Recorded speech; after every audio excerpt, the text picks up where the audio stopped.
Hello and welcome to Never Seen It, a podcast about movies we haven't seen yet. My name is Trent. I am sitting here with my wife, Betsy. Boo! Today, we are like boo, like scary, like not like I'm not booing you. Boo this host.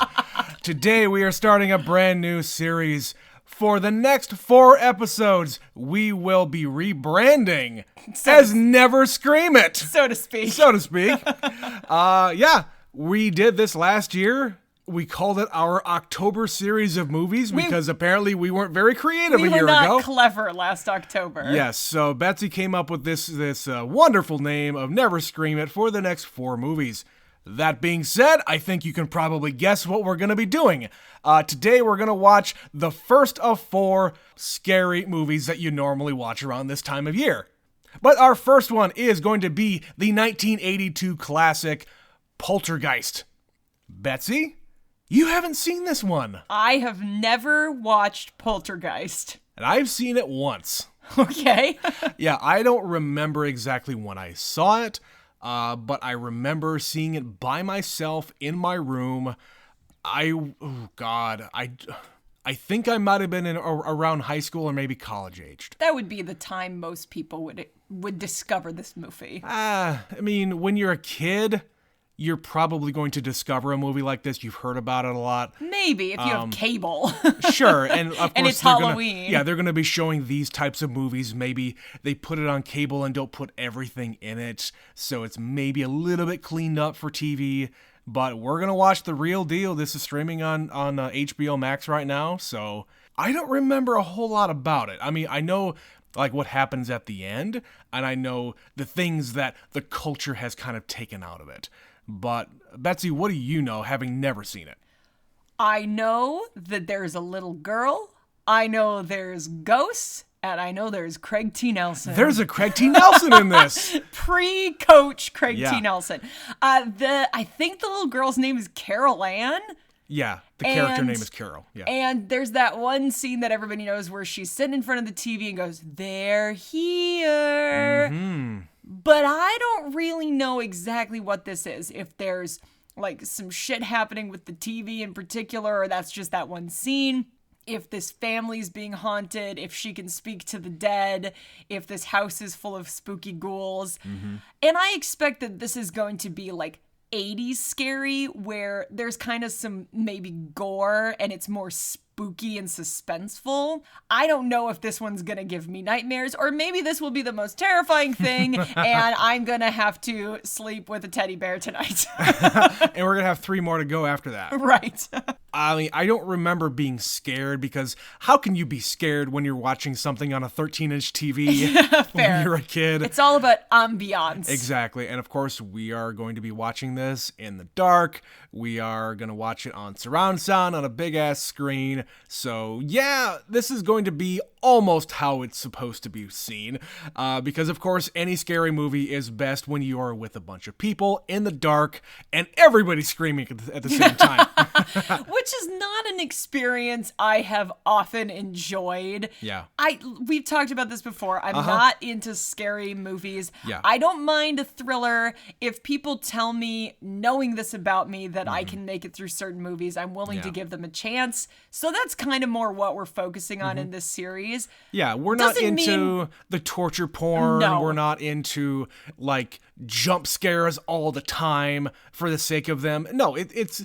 I like a good story. I like even like a campy story. And we're going to get to some of that in this series. We'll have a little camp. We'll have some comedy. Yeah. We'll have kind of a variety of things again this year like we did last year. Not the traditional slasher stuff that you normally have around Halloween. This is it's a very selective list that we have chosen this year. And I think everybody's going to like it. Carefully curated selection. Exactly. A charcuterie of horror. But getting back to Poltergeist, the few that I have seen that are this kind of a movie from this era, I would say there's like a few moments in them that I go, okay, you have my attention, but I haven't found them particularly scary. I would say they're going more for like the blood and gore and horror kind of thing. Yeah. So I'll be interested to see this one, how I react to it. Yeah, and I think Poltergeist in and of itself is a cultural thing because so many other pieces of media have taken things out of this movie. I can think of just a couple off the top of my head that took things directly from this movie, and I'll point them out after we watch it. Sure. So let's go and watch Poltergeist, Betsy. It is number 1 of our scary movies. We will be right back.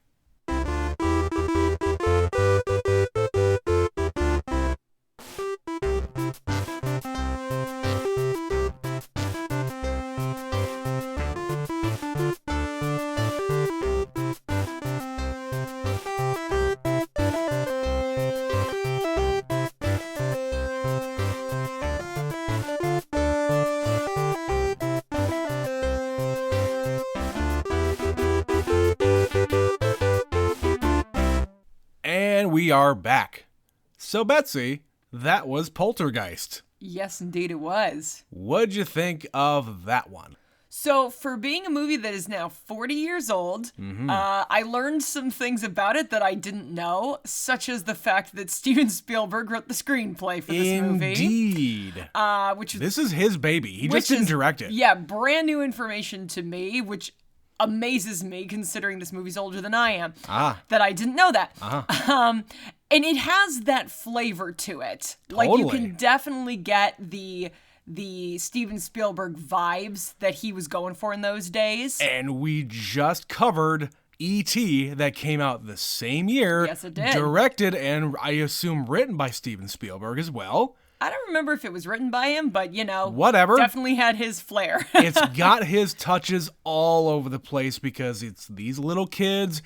It's got all the Star Wars stuff Similar in there. Settings. It's almost identical setting. It is an LA suburb in like a new development somewhere. Yep. And we watched this because it's streaming on HBO, as you said in the intro.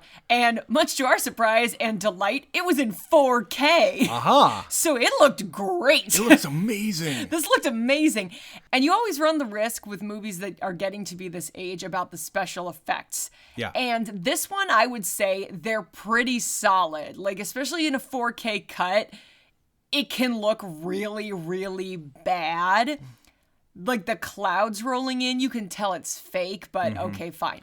But you know what? That kind of cloud rolling in effect, they did in, like, Independence Day, and I think it looks better in this. In the 4K cut, it does, because the most recent time we watched Independence Day, it was in 4K, and it looked awful. Well, and I think we also watched the special edition of that got that cleaned up. Fair. Anyway. So yeah, all of those things considered, this definitely holds up. It's, like I said, not a terrifying movie, but there were some moments where I was, like, very disturbed. There's a guy in a bathroom and his face peels off, and I'm just literally screaming like, ah! And it wasn't real. And it wasn't real. It was all fake. Yeah. Those silly, silly ghosts. And there's only one instance of a monster, and it's just like a giant head coming out of a closet, and that's it. That's all you get to see. Yeah, this is the kind of movie that the best scary moments are because of what you don't see. Or when you do, it's just sounds or something moving. It's the foreboding that really gets you. Like when mom knocks on the door and she's trying to get her daughter's attention. Silence. And she opens the door and it's just this wailing Yeah. and screaming. And she just slams the door and starts sobbing immediately. Yeah, right. Like there are a lot of moments like that where, this movie definitely holds up. And it's not terrifying. I was not super scared of this movie. There are some movies like this I'll think about too hard and then I end up scaring myself after the fact. Yeah. I don't think I'm gonna have that problem with this one. We'll see. I went upstairs in the dark just now to get my beverage before we recorded, and I'm alone upstairs. That's gonna be my vibe for these scary movies. There's gonna be a couple more, and I think maybe the rest of them are going to be a little bit more than this in any way. So, we wanted to start with a classic, and this is very much a classic. Again, I have seen this movie before. I cannot tell you if I've seen it recently, at the very least. I don't remember any of the beginning parts where they're just living their lives in the house. And really, there's no other setting but the house. Very, very few settings outside of the house. He goes up the hill with his boss. He goes over to the neighbor's house. And they're at a Holiday Inn at the end. And they go to a Holiday Inn at the end. Yeah, I don't think they go anywhere else. They go to the college campus, which is where they find the psychology team. Right. The paranormal activity friends. Yeah, we'll get into that. But anyway, the things I do remember are all at the very end. It's the final rescue, and then what happens after the rescue. And I kind of figured something was coming because it's like, okay, cool. But then the movie wasn't ending. It's like, all right, this is going to go badly again. Just rescuing the kid isn't enough. Well, there's something still out there. That's also like every horror movie that's ever been made. Like when you think it's over, the killer always comes back for one last scare. Yeah. Or the ghosts come back or whatever it is. The movie never finishes at that climax. Yes. There's always an epilogue. Yeah. And they did make 2 more of these movies. They sure did. Largely with the same cast. I didn't know it was the same cast. Is Craig T. Nelson in it, or was he too busy with Coach? He was in the second one, but not the third one. They asked him to do the third one, and he said, yeah, 2 is enough. Speaking of the cast, and I wanted to get this out of the way kind of early on. Not to bring everything down, but there's some real tragedy along with this cast. In the second movie, it's all the family except for the teenage daughter. The actress who played the teenage daughter sadly was actually murdered the same year this came out. Jesus. She was 22, and her boyfriend, I believe had just gotten out of prison or something, came and strangled her. Good Lord. Yes. So the same year, yeah, exactly. So she basically wasn't even around to see the success of this movie. No. So she was not in the second one, obviously. And also, they made a third one, again with the entire cast except for the teenage daughter and Craig T. Nelson. And the little girl, Carol Ann, the actress who played her, also died basically right after she was done with principal photography. She had some form of Crohn's disease, and all of a sudden, she died. She was 12. I had heard something about the little girl passing away. I didn't know about the older sister. Yeah. Yeah, there's kind of a lot of tragedy surrounding this movie. Yeah, and I read a little bit about the third one and what happened there. Production obviously shut down. Even though, the actress was basically done with her parts, there were still going to be some reshoots having to be done. The normal things that happen in post-production.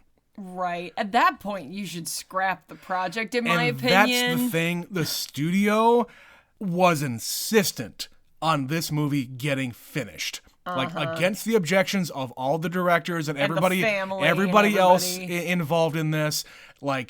They all went to bat to just fucking get rid of this movie. And they forced it to go through, and it got finished. So there's a big history with Poltergeist 3 that we won't get into here, but I just wanted to cover that before we started to actually cover the movie. But speaking of the movie, we want to actually talk about that now. I mentioned in the intro that there's a lot of things that a lot of other media, mainly animated stuff that I've seen, that have just wholesale ripped off parts of this movie. Okay. And it's mainly in the supernatural bits, when you tie yourself to a rope and you get thrown into a portal and you come out another side, and people being caught in another realm, let's say, that you can't really access. I go back to a bunch of stuff that happens in The Simpsons. Mainly, it always comes back to The Simpsons. Mainly the Halloween episodes. Yes, the Treehouse of Terror. Yeah, the Treehouse of Horror. Thank you. Excuse me, Treehouse of Horror. I was close. Specifically, it's Homer Cubed. It's a little section in one of the ones in the 90s where he turns into a 3D animation behind the bookshelf. The portal is behind the bookshelf. Yes. Bart goes in, Homer follows him, and they get turned into computer animated versions of themselves. Which in the 90s was amazing. That episode cost so much money to make. At the time. At the time, it was now ridiculous. That's how the whole show is animated. It's true.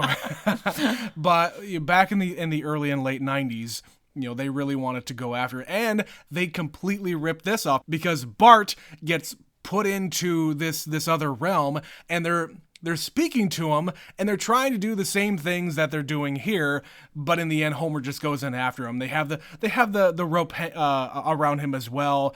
I think eventually he does something in there, and then he gets like sucked into the real world. So they don't follow it all the way, but like the same kind of like audio of Bart, kind of echoing through the house, the crackly is happening that too. Yep.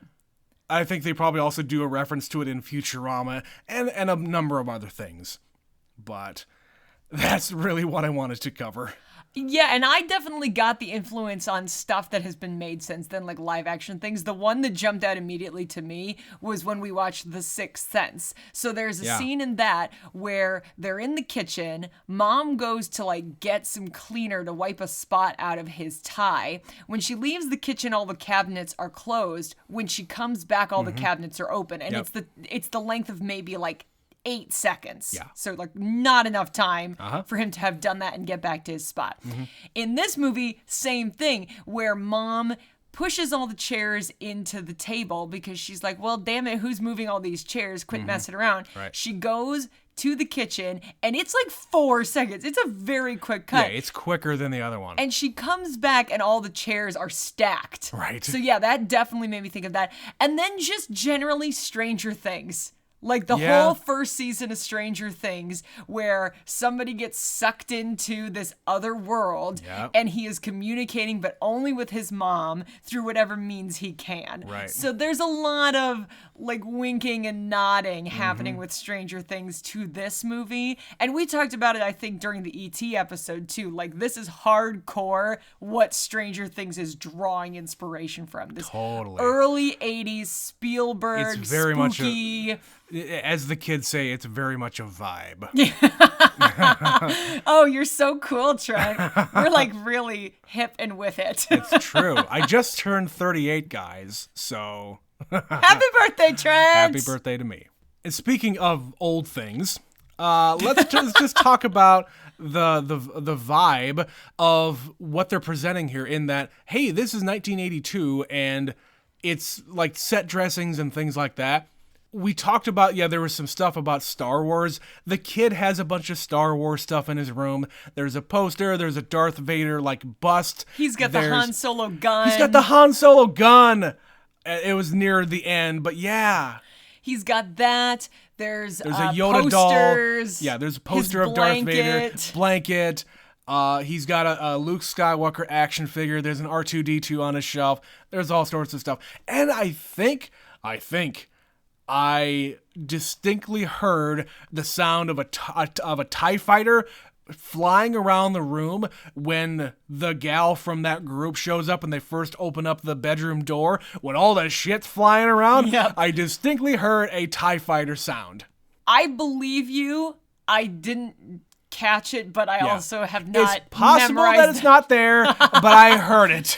There's enough going on in this movie that is involved with Lucasfilm. Like you said at the end, Industrial Light and Magic and Skywalker Sound and all that stuff was involved with the production of this movie because, of course, they were. They were the people leading the pack when it came to special effects in those days, and even now. So it wouldn't be out of the realm of possibility that sound snuck in there somehow. He and Spielberg were tight. Yep. But as far as other stuff, it doesn't go out of its way like E.T. does to really pound it into your head that this is 1982. No, this one is a little more...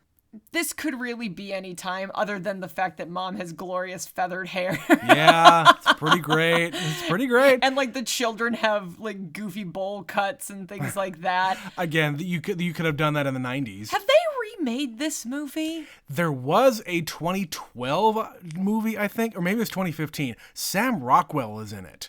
Really? Yeah, it's called Poltergeist. I don't think it's like a shot-for-shot remake, though. It's just called Poltergeist, but it's maybe the same kind of themes. I was just sitting there watching it, wondering that thought. Like, I can't remember that they remade this, but it seems like the sort of thing they would have. Yeah, I don't think it's the same story, just based on the little bit I looked at. Even the character names are different, I think. There are just different characters in general. But the story overall for this one, it is pretty basic and simple to understand. You know, mom, dad, mom stays home with the kids are in school, the youngest one stays home because she's very little. And it starts off simply enough where mom's like, oh, I used to sleepwalk, and I guess our daughter does that too now. She was talking to the TV in the middle of the night. We all heard her. She's just sleepwalking. And then things start getting weird, but then they get weird very quickly. So they're just sort of accepting of the fact that the chairs move in the kitchen. It's not a big deal. She's like super excited to show people, like, I'm gonna draw on the floor because I'm trying to pinpoint exactly where it is because I'm this little housewife and I have nothing else better to do. I've been here all day watching this chair move. And it gets it escalates pretty quickly. Yeah. Like, the next time we see a major incident, the tree in the yard comes to life and tries to eat their son. Right, there's an earthquake, like, on their property and only on their property. Yeah. So, but I kind of want to go back to the beginning here and cover some little bits. We start the movie at night. Everybody's in bed or asleep.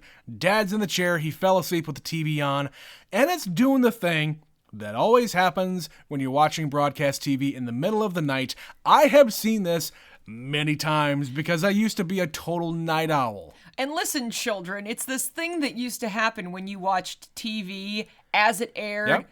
And it was just, you were beholden to whatever was on at that time. Yep. They didn't program 24 hours. At a certain point, about 1, 2 a.m., kind of depended on the day of the week. Yep.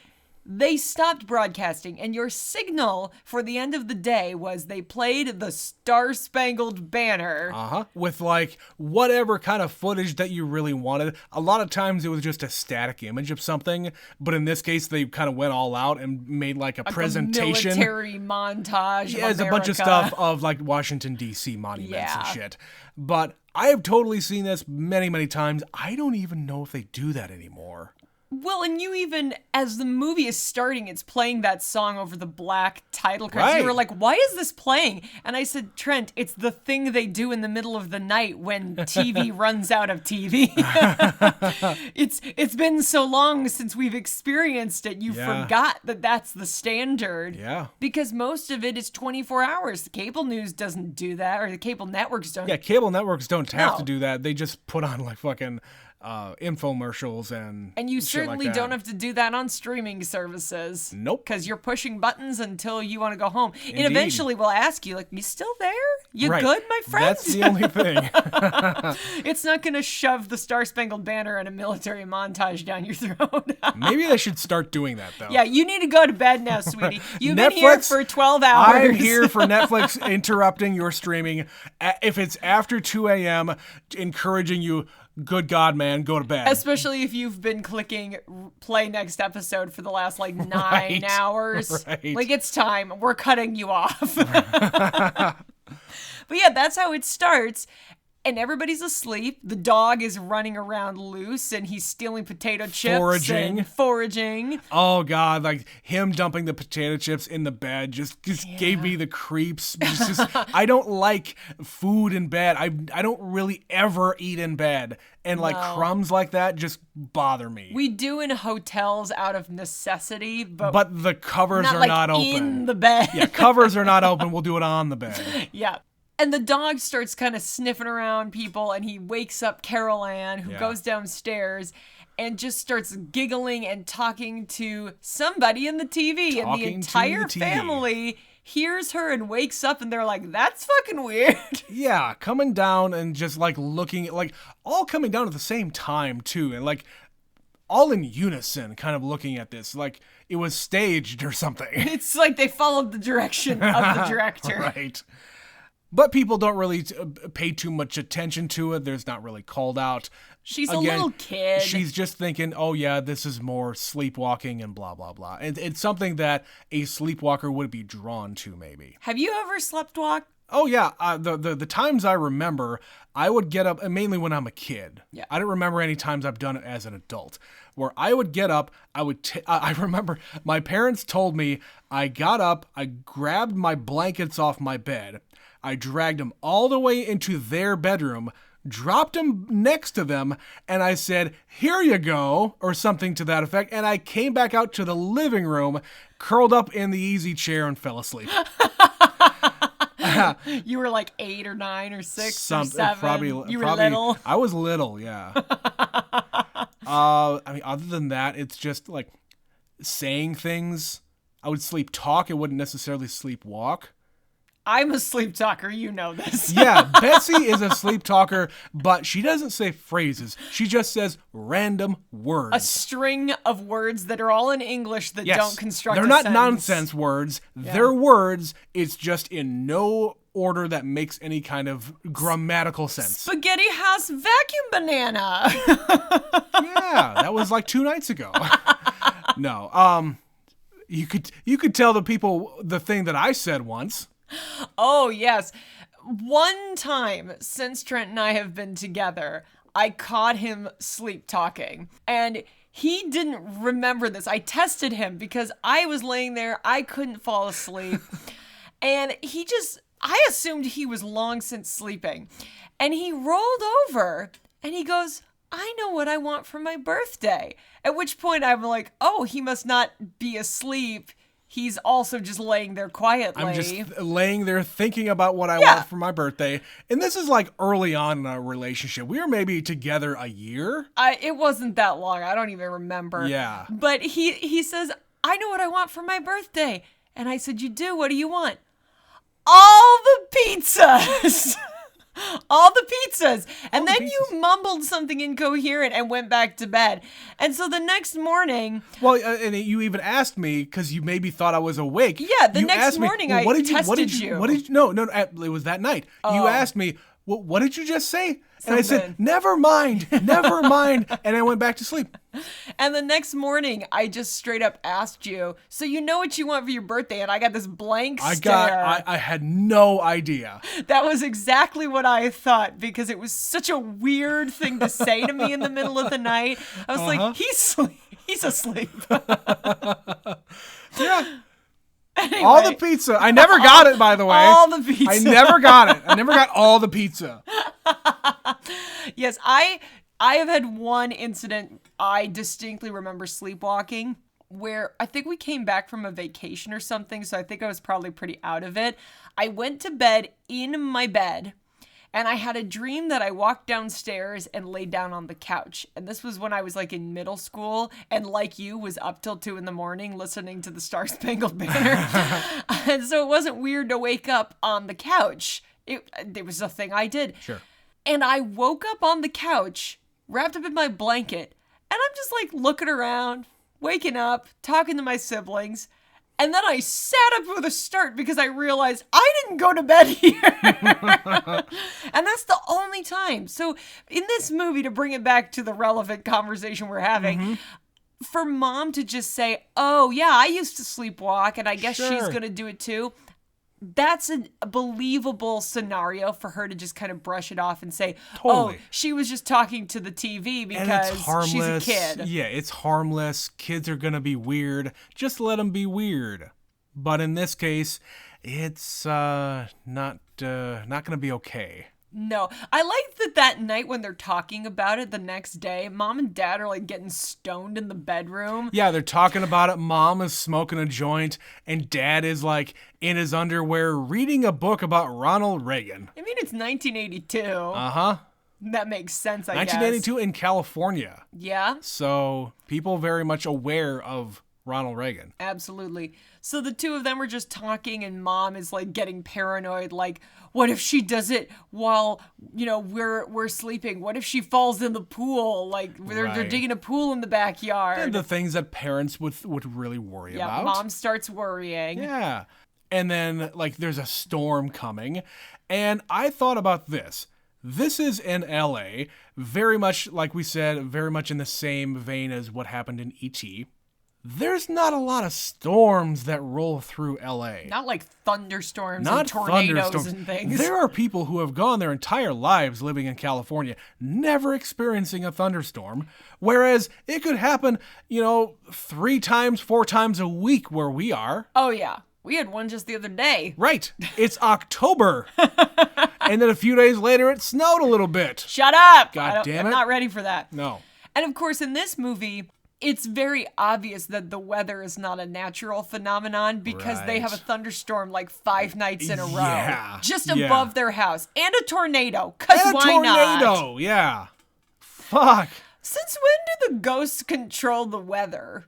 There's a lot of them. There's like an earthquake in their house, and there's a tornado just in their yard. Just localized to their property line. Localized thunderstorms. They're the only ones on the block experiencing this phenomenon. They go and talk to the neighbors to ask them. Right. And there's even like, they call the next day asking, well, I'm pretty sure no one would sleep through a 6.5 earthquake. But there's nothing on the news about it. None of their neighbors felt it. It's just their house. Yep. Which, once you find out the reason for all of this happening, doesn't make any sense. No. Because if you built an entire property, spoiler alert, on a graveyard... That's the old cliche, like, oh, it's on an old Indian burial ground. It's on a graveyard, a cemetery. Sure.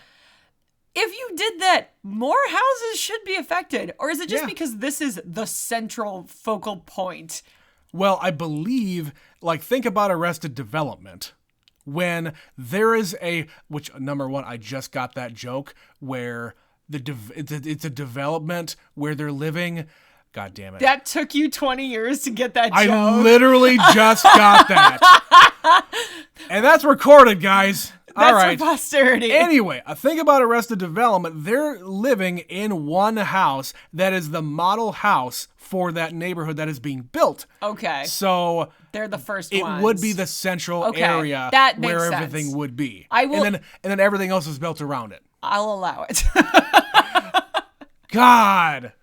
You heard it here first, guys. If you didn't know. Seriously, that's like a triple meaning. You realize this, right? I didn't get the third one then. I got the other ones. Because arrested. Yes. His dad is arrested. Yes. Arrested development is a literal It's a psychological term about development. Yes.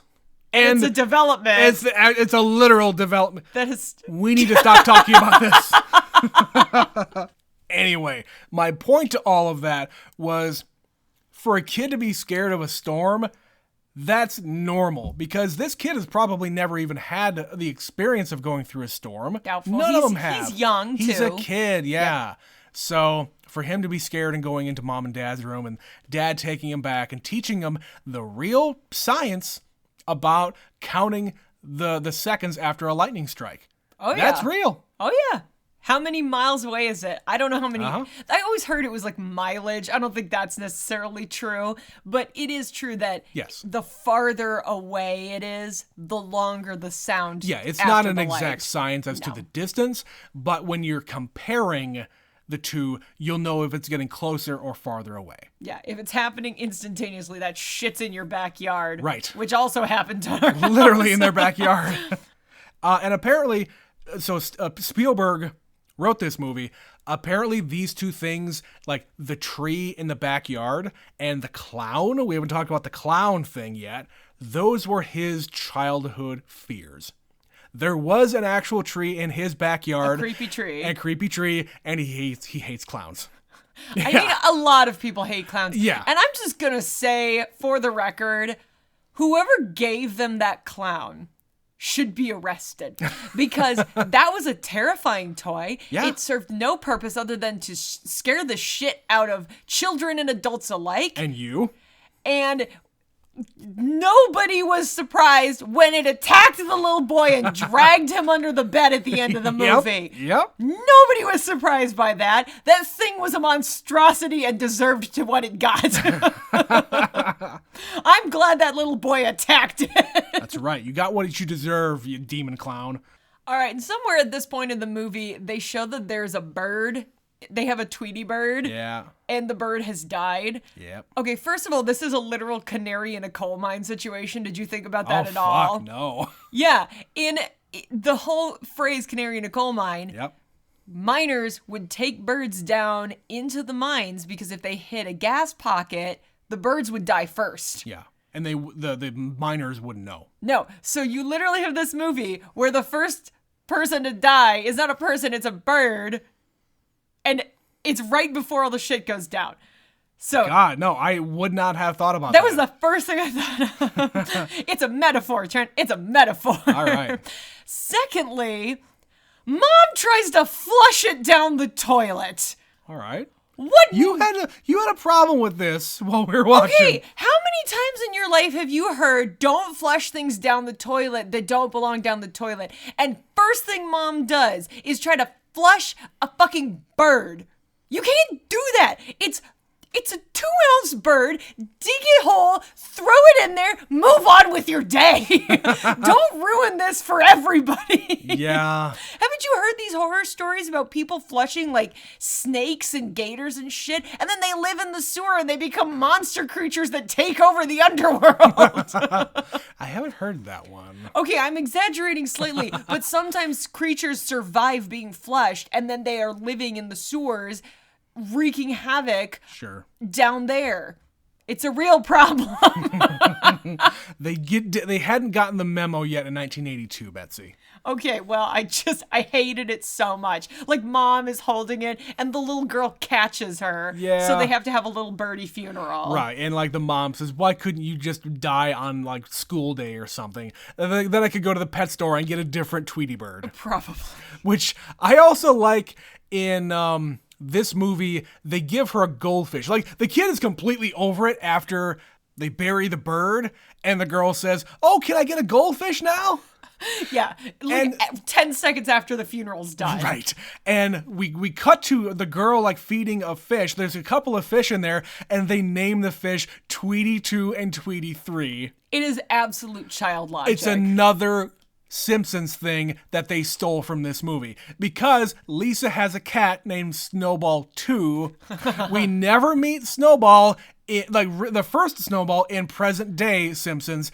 In the past, they had Snowball. When we get flashbacks. Flashbacks, there's an actual white cat called Snowball that gets hit by a car, I think, and they get another cat, which they named Snowball 2. I love that Snowball made sense for the first cat. Yep, and it's a black cat for the second time. But because, again, child logic, they just call it Snowball 2. Again, something they stole from this movie. Anyway, one other little bit that is still in this section of the movie, there's a football game happening, and like there's this weird like neighborly rivalry going on between the two neighbors. And what's happening here is that they're watching a football game with the LA Rams. Now, in 2022, the LA Rams are a thing. But in between 1994 and 2016, I think. Recent memory. Yes, they were in St. Louis. So, during this movie, they would have been the LA Rams still. And there's a whole thing with the neighbor where the TVs are too close together, and so the remote control controls both TVs. Everybody had the same TVs back then. That and is maybe so... it has something to do with the fact that these are model homes and they all come with the same appliances, including televisions. Maybe, but that is such a thing that would never happen now that is so fascinating to look at. This would not make sense to people who are maybe younger than 20 years old. Right. Like, the only time this really happens is if, like, you want to be a prankster and get a universal remote and go around to, like, people's houses outside and turning off the TV. All you need to know is the brand of the television, and you could set it anytime you want. Pretty much. But yeah, it's a very 80s, 90s kind of a joke. Like, that would not happen these days. I was getting hit with all kinds of weird nostalgia about watching television because this is just a very different experience now. Totally. Anyway, so that night, the TV thing happens again. The girl is sleeping with them. I think it is because after the storm gets pretty bad, the two kids, the little ones, sleep with the parents. The little girl gets up, talks to the people on the TV, then like a fucking smoke hand or whatever the fuck, this spirit comes out of the TV and infects the walls of the house. It's in the house. Yep, they're here. Yeah, and that's the famous line, they're here. And yeah, from there things escalate pretty quickly. So it's like the next day is the shit with the chairs moving around. Yep, and then they go out to the neighbor that they hate, and they're like getting eaten up by mosquitoes outside. And then this weird like interaction between the neighbors saying, oh, I don't think I've ever been bitten by a mosquito. This also, what do you make of that scene? Is that having to do with the fact that theirs is the house that is infected? Yes, I think they're just cursed. For lack of a better word, they're cursed. Okay. That's how I take that. Because, does California have mosquitoes? Sure they do. In that temperate Sure they do. place? But that night, There's another They storm. have another storm. Yep. And this is when the tree outside comes alive, busts through the window, grabs their son, and while they're outside trying to wrestle him away from a tree that's trying to eat him, he's literally got his legs inside a tree. Yeah. Carol Ann gets sucked into a white void in the closet.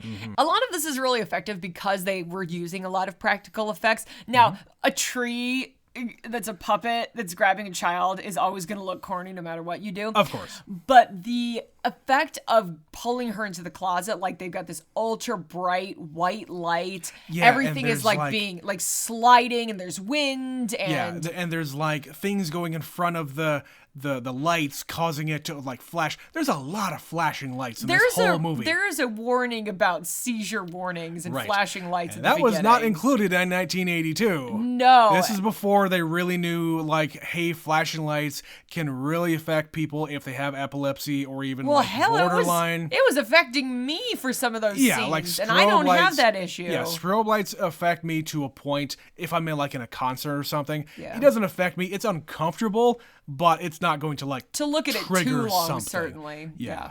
But it looked really cool. They pull her into the void, as it were. Yeah. And Carol Ann is gone.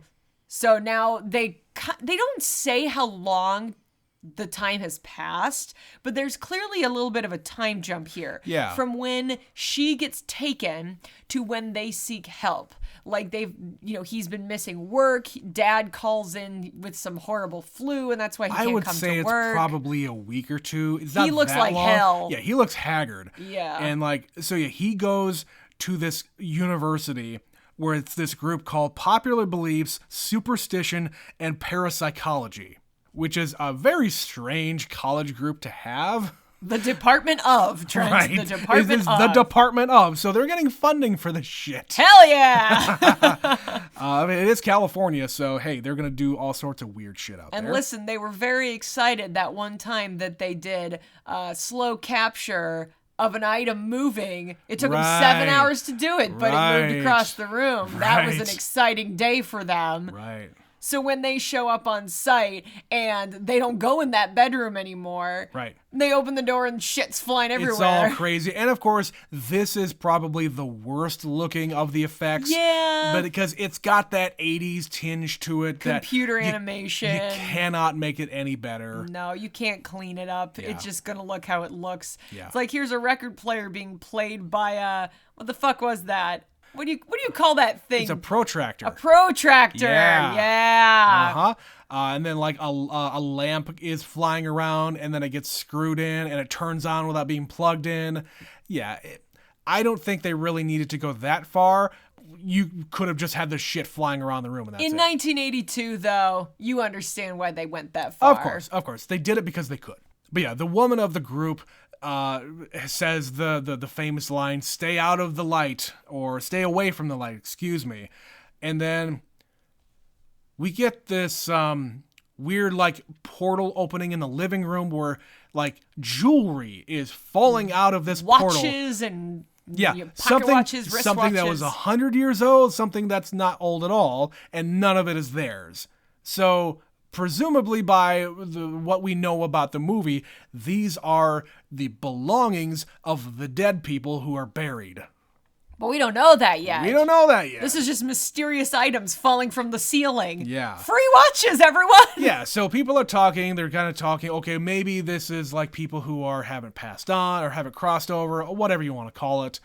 But it's nighttime again, so they're kind of calling it a day, but a couple of the technicians are still up monitoring the equipment. Well, and one of them got bitten. Right. Like he said, I just got bit by something. He was upstairs kind of like checking out the room, and he lifts up his shirt. It's kind of like he was gummed, but by something with sharp gums. Yeah, it's like weird. Gooey. There's like weird goo. And Yeah. Yeah. So these guys are still around. The guy who got bit goes into the kitchen, and I had a real big problem with this. There were so many problems with what he does in the kitchen. Yeah. So the dude goes in there saying, he's out of Cheetos, Betsy, so he's got to get some food. Is that what he was eating? Yes, he was eating Cheetos. Awesome. The old style bag of love Cheetos. it.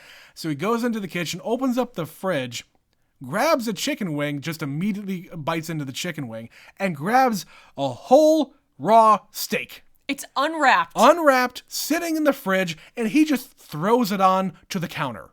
In someone else's home. In someone else's home. So not only are you like stealing food from these people, and you're being very unsanitary about it. I know you're going to cook it because he grabbed a fry pan. Because presumably, again, he's going to cook a steak in the middle of the night that isn't his. He's hungry, Trent.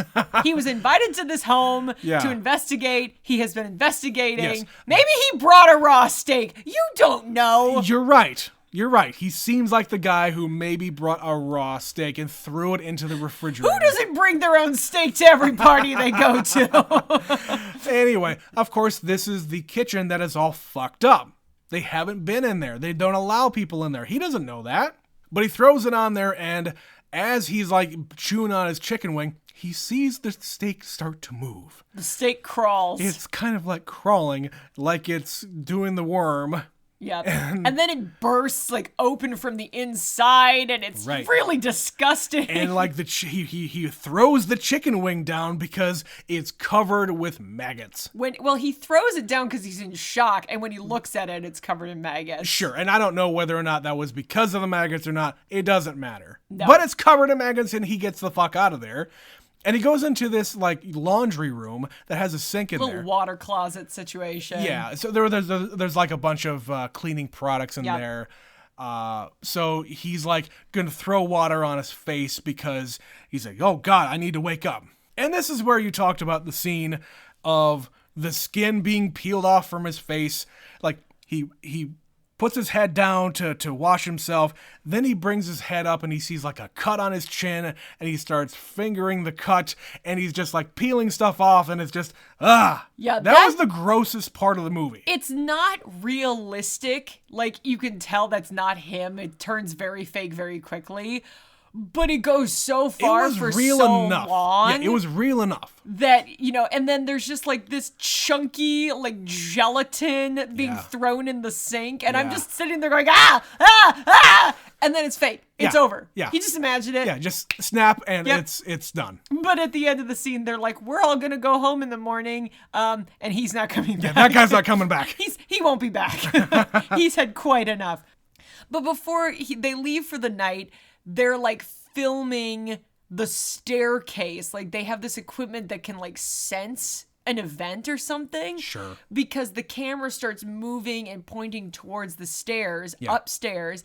And we get this like bright light and a vision, a figure. A figure. With like tendrils coming out. Yeah. Similar Floating lights. Similar to what came out of the television. Yep, floating lights coming down the stairs, and then just as soon as it appears, it disappears. Yeah, and then they go and look at the footage, and they look closer, and it's these like kind of figures of people. Lots of them. Lots of people just coming down the stairs, all in like different garb and hats and from different areas. You can't really make out a whole lot, No. but they're clearly people. Yes. So That's weird. But the next morning, they decide, we're going to send our kid and our dog away all by themselves in a cab somewhere. The little boy. I was screaming at the TV. The little boy is by himself in the cab. Right. And the dog is there. And I was like, you'd better take that dog with you. I will not sit through a movie where something bad happens to that dog. Yep. And he did. The dog went with him to Grandma and Grandpa's house. Yes.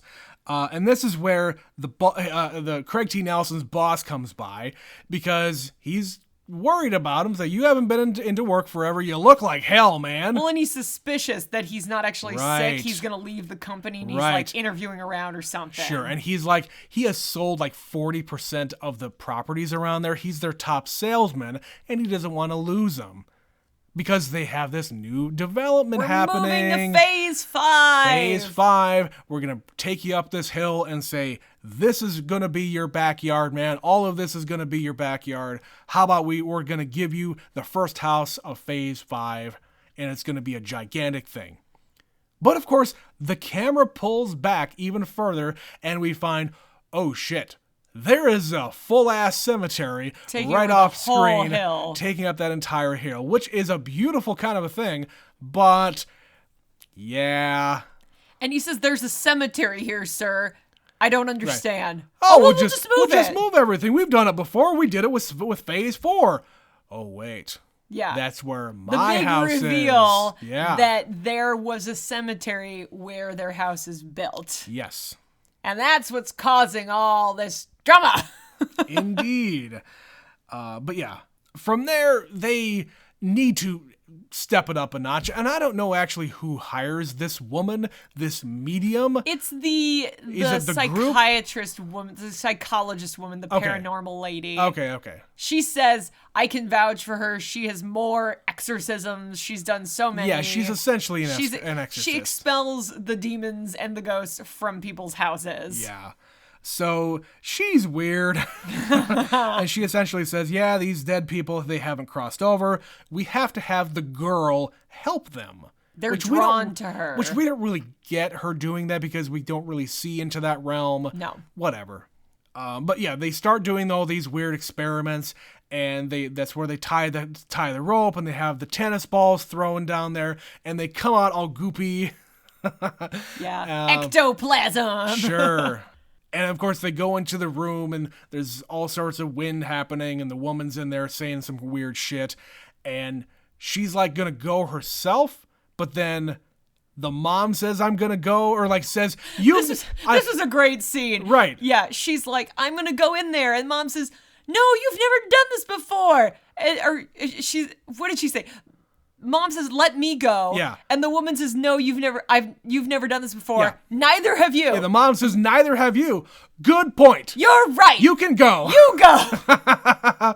That's just kind of a comedic thing. Well, and did you notice, like, at the beginning, I guess a little bit before this, the little boy suggested this. He says, why don't we just tie a rope around me and I'll go get her? Totally. Like, you could have saved yourself some time. He says, if I die, I can go and get her and bring her back. He doesn't quite understand the logistics of this. Right. But he does say... he thinks that his sister is dead.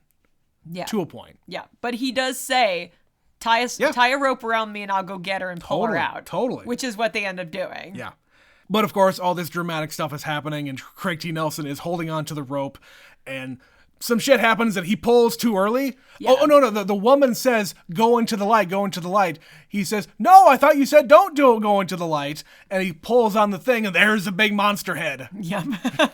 Which it's the beast. It was legitimately scary. Yeah, it jumps out. It's like a giant, like, rotten skull monster thing with flaming eyes. Totally. Yeah. It screams at him. He falls down. But the good news is they get out the other side. Yeah, Mom has gotten the daughter. Yeah, they fall out of the portal in the living room. They're all goopy. They put him into the bathtub, and they wake up, and everybody's fine. Hooray! They're covered in goo. That's why we needed a bath. Right. And they wake up, and like Mom has new gray streaks in her hair because she's gone through a trauma, and they're packing up the moving van because fuck this house. Get the fuck out of here. What I don't understand at this point is, why would the children go back in that room. Why would anybody go in that house again, ever? No, I would, once I got my daughter, get the fuck out and not return. Yeah. But no, we can't just end the movie like that. So the children they set up their beds and they're playing and mom says, I'm going to take a bath. You can put yourselves to bed because nothing weird would ever happen again in this house. What's more important is my appearance. I need to get rid of this gray, Betsy. I'm only 32. My God, my life will be ruined without taking care of these streaks immediately. Children, back with you into the demon bedroom. Take care of yourselves. Mama needs a bath. But like I said, because this is not that kind of a movie, this is in the horror genre. Yeah. The evil clown comes to life and starts dragging her son under the bed.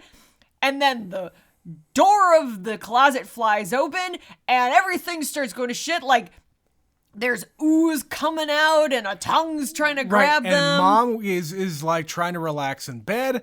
And then whatever like spirit that is in the bedroom with her is like lifting up her shirt and like pulling her to the ceiling, and she's like all contorted on the ceiling and is on the other side, and she tries to run out of there and save the kids, but then there's a big demon ghost thing that roars like a lion. Like out a there. Skeletor thing at the door. That thing looked cool. That looked good, yeah. And she ends up outside because she's being electrocuted. The house is electrocuted. Right. It's preventing her from being able to go up there. She's like basically falling down the stairs. She can't grab onto the railing. She can't grab onto any of the door handles because she gets like blown off of those. So yeah, she goes outside and tries to get help from the neighbors. The neighbors don't answer right away. She slips and falls into the hole where the pool's going to be, and in this puddle, and there's where shit starts to get icky. Bodies start popping up, and full coffins are being pushed out of the ground, which I did have a small problem. Again, this is my brain overthinking things. That pool is in a hole many feet deep. One, why would the bodies be buried that deep? And two, if they weren't buried that deep, why didn't you find the bodies while you were digging the hole? It's because of the water. The water made everything rise. But it's a deep hole. I know. You bury bodies 6 feet deep. 6. Those bodies were like 12 feet deep. Yeah, pools aren't that deep. Not that kind of a pool. Oh, so what you're saying is the bodies were only buried deep for dramatic effect later. Yes. Wouldn't that be nice after you're dead to have one more Betsy, evil moment? These fucking coffins are like coming through concrete. Shh, Trent, I'm stuck on the pool thing right now. Yes. But yeah, the bodies are coming up all over the place. Mom manages to get out of the hole. The neighbors do finally come and help her get out of the hole, but they don't help her in the house. No, so the mom goes up there, and the kids are like being drawn into the closet, and in the closet is this fucking gaping maw. It's basically a big tube, a mouth with a tongue coming out. Two to grab movies in a row we're talking about anuses on this show. That's exactly what that is. This is a demon anus. Yes. Devil's with anus. like fucking tentacles coming out of it and shit. It's like a fucking Sarlacc pit. Oh, you're going back. See, maybe that's Star what it Wars. Is. Come on. You know, we already have some very intentional Star Wars references. Maybe that is a Sarlacc That's pit. my Star Wars reference, goddammit. But mom gets the kids away. The older daughter's off somewhere, so we don't have to worry about her. Well, the daughter's off with her fucking boyfriend, who shows up in the classic Trans Am. Did you notice that? Yeah. Yeah. Dad's off getting some things at work because he quit. Right, the daughter comes out, and the famous line from her, "What's happening?" Well, I forgot another thing. After the woman thinks they've cleared out the house of this spirit, these spirits, she says, "This house is clean. This house is clean." That is another thing from Ace Ventura, when he has this long tirade where he kind of sucks in the air and goes on like a 2-minute rant.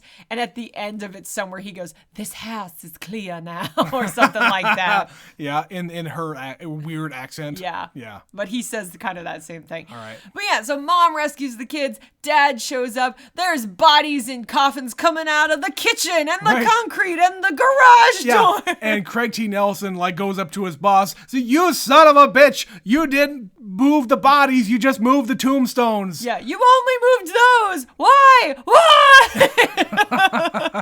And yeah, that is a deeply fucked up thing to do. Yeah, you would be deeply scarred from this entire experience. Well, and like I'm saying, if they were digging up the pool, if anybody else on the property decided to put in a pool, right. you would find the bodies immediately and an investigation would be opened.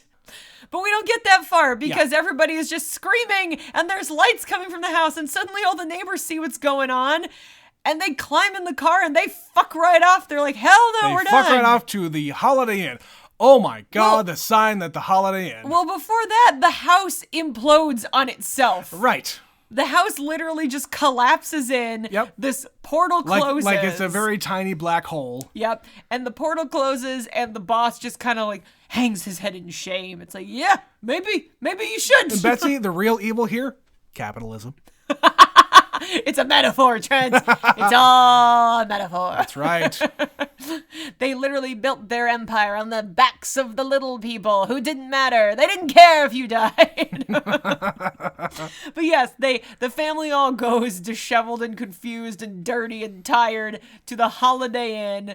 And the first thing they do is shove the TV outside. In the rain. I was just trying to figure out, okay, how is this going to end? Yeah. And it's just this nice little moment where they close the door, they close the blinds, and Dad appears a minute later and just shoves the TV on wheels outside and closes the door. Yes. End of movie. Cut to the creepy children singing and laughing. We watched the whole credits. At the very end of the credits, there are creepy children singing and laughing. Yeah, And it's the weird. music is kind of akin to like the end of Home Alone, where it's just like la la la. Yeah, there's snow coming down, and there's a family inside Everything around a is Christmas great, tree. wonderful. It's a great ending to a movie, and you just didn't see a bunch of shit that you just saw. And then the very, very end, when they say like Poltergeist and the credits are ending, all the kids just go, ha ha ha! I'm like, oh my God, stop it. Stop it. That's creepy. I hate that. There is nothing creepier in horror movies than children laughing. Indeed. Betsy, I don't know where else to go from here. I think I've covered everything I wanted to talk about here. Did you have anything else? No, I think we've about said the things that we were going to say about this one. I'm glad we watched it. I don't know if this is one I'm going to revisit again, because now that I've seen it, cool. I didn't love it. I get the references to other things. I understand why people have allowed this movie to live on. Yeah, so like as a like classic, I don't even know if I want to call it a horror movie because there's not much to it. It's maybe even less of a thriller. I don't know how to even describe it or like assign it a genre. Yeah, you kind of have to shove it in horror because where else do you put it? Sure.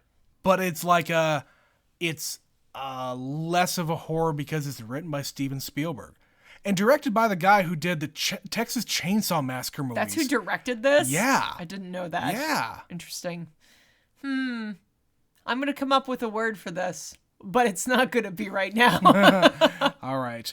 So that's all we were going to have for this one. We're already going long on this one, but shit, there's a lot here. Absolutely. But let's end with an email. We're going to go backwards a little bit and talk about our weird movie series that we just got done with. This one comes in from Stephanie, talking about Swiss Army Man. I love this movie. It is so weird and fun and endearing. Betsy is right. He is having some sort of breakdown and either is nuts or just going through some sort of emotional issues. Yeah. Yes. I can see both sides of the argument. I just choose to believe the other. You prefer the fantastic. I do. It is bizarre and yet touching and sweet. There are so many weird little moments between them. I love when they're doing shadow puppets. Yes, Hank and Manny Etsy page for sure. They can go to Sidewalk Arts Festival. Haha. That's the local art vendor fair. Art dealers here. come by and try to sell their wares, and it's a big old fun time in our downtown. Yep, and if you didn't listen to that or you haven't seen Swiss Army Man, it's basically a man building things on an island out of garbage. Literal garbage. Literal garbage. But they're fun, and they're very creative, and it adds a lot of whimsy to this movie. Yeah. And the last thing she says is, Happy Spooky Month from Superfan Stephanie. Thank you, Stephanie. Yes, We are having a fun spooky month. we are. We're only watching a few of these spooky movies. I know that Stephanie watches. She tries to do one for every day. Yeah. In October. Yeah, we're not doing that. No, but she two also per likes, week is enough. She likes a lot of scary stuff, a lot more than we do. So we are going to be expecting to hear from Stephanie a whole bunch. And you, dear listener who isn't named Stephanie, talk to us about your favorite scary movies. Go and listen to last year's Scary Movie-a-thon if you didn't already. We covered 5 of them last year. They were Tucker and Dale vs. Evil, American Psycho, Beetlejuice, Midsummer, and the original Scream. So go listen to those if you haven't already. If you would like to tell us about what you thought about those, this one, suggestions for the future, email us at neverseenitpod@gmail.com. We're on all the social medias. Go to Facebook and Instagram. Those are called Never Seen It Pod 1. On Twitter, it's called Never Seen It _pod. Betsy tends to post one thing a day at least regarding whatever happens to be on our mind.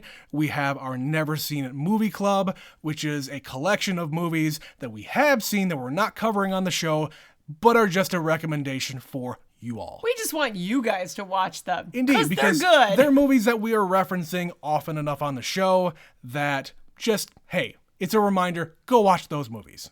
Yeah, we can't do them for the podcast because we've seen them all. That's the rule. We cannot cover them if we've seen them. At least both of us anyway.